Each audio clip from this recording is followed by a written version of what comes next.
With really depressed patients or fragile patients, they'll tell you, I can't do it. And it's true. They lack the capacity. You see, a highly resistant patient says, yeah, well, I'm just not able to do it.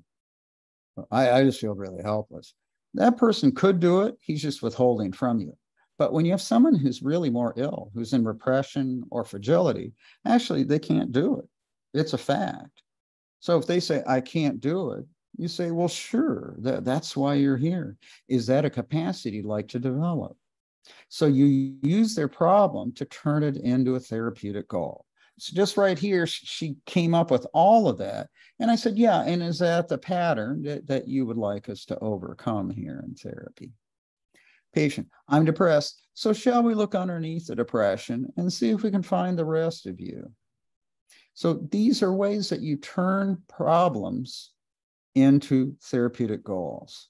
And this is a way that you have to be good with that, because patients are going to come up with problems, I think, that are unsurmountable.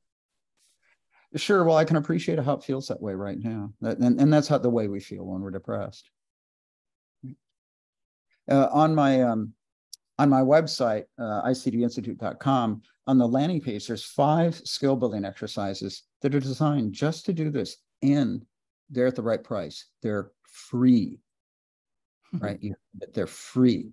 So practice them. They're very helpful. They show how to turn problems into therapeutic goals. They show how to turn hopelessness into realistic hope. These are kinds of interventions that are very important with these depressed patients. So here, what you saw is that the pattern that you would like us to help you with, right? So in that way, we're inviting to look at the task. So for example, like I said earlier, a patient says, well, I just always attack myself. And I said, sure. So if I notice, or if they think you're attacking them, you might say, oh no, it's not my intent. I just noticed these thoughts were attacking you. Now, if I notice any thoughts attacking you and hurting you, being unfair to you, do I have your permission to point them out to you so that together we can protect you from those attacking thoughts? And the patient says, oh, yeah. So notice I'm asking the patient if I have permission to engage in the therapeutic task. And when I say, do I have your permission to point out those thoughts that are hurting you so that we could help you overcome this depression, then the patient understands why you intervened and how your work is linked to her positive goals. And then I just feel like I just need to get this out. And I say, oh, of course, I totally understand. Now, if these attacking thoughts are interrupting you and not letting you get out what you want to talk about, do I have your permission to interrupt those self-attacking thoughts so that we can really hear from you? Oh, yeah. Then the patient realizes that you never interrupt her, but you're going to interrupt the interrupters. The defenses interrupt the patient. So this builds consensus on the task. So as feelings rise, she's not going to misperceive you as interrupting her or hurting her or not listening to her. Now, let's see. Okay. Yes, that instead of labeling the self-attack, pointing it out as a mutual target. So does it make patients say, I just feel cornered by you? And I said, well, that's essentially, it's not my intent. I mean, today we've been noticing how the self-attack has been cornering you and how the self-doubt has been cornering you, right? And she said, yeah. So do I have your permission to point out these mechanisms that are cornering you so that together we could corner that self-attack so it can't hurt you anymore? Oh, I'd never thought of therapy that way before. So, and Lisa's saying it reminds me of work on growth versus a fixed mindset. Right. The depressed patient, you have to remember, is going to have a fixed mindset. The patient can't even think. Depression is doing the thinking for him. Defenses are doing the thinking for the patient. So in that sense, we have to block defenses so that thinking can occur. We have to block a regression so we get the patient out of depression so that then they can think about those critical thoughts. Riz is saying, should we just do the asking for permission with patients and repression?